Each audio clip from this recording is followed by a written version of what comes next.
This is the change equation. In order to create change inside your organization, or I would probably say even in yourself, family, whatever, we need to make sure that we're overcoming resistance. So let's start at the beginning. So you've got dissatisfaction multiplied times your vision times the next steps.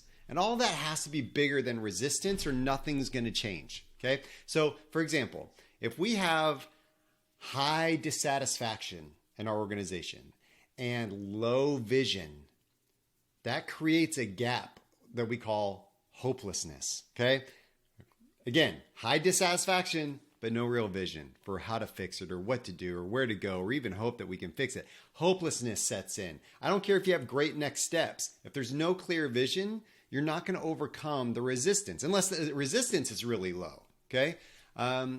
So now let's talk about, we've got middle dissatisfaction, but we've got a pretty good vision and we've got pretty solid next steps. Those things hopefully are bigger than resistance, and then we can overcome that. Again, dissatisfaction's okay. We've got vision that's okay, but no next steps. It's going to be tough to overcome that resistance. Now we have to define that resistance, understand what that is, and through that definition of understanding, is this a gap that we have to fill? Is this a hurdle that we just have to work around?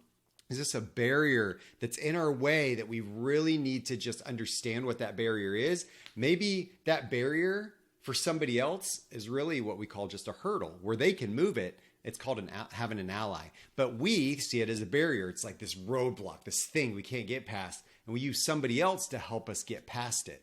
So we've got to understand what that resistance is. And then we've got to understand, what is the dissatisfaction? Let's define it. And let's build on what that is first. Let's create a vision. Is there hope? Is there something that we can reach for? Is there something that's aligned with what we're trying to accomplish that is going to give us the motivation to move forward? And then what are those next steps? Let's define them. What are the next steps we're going to take in order to create change?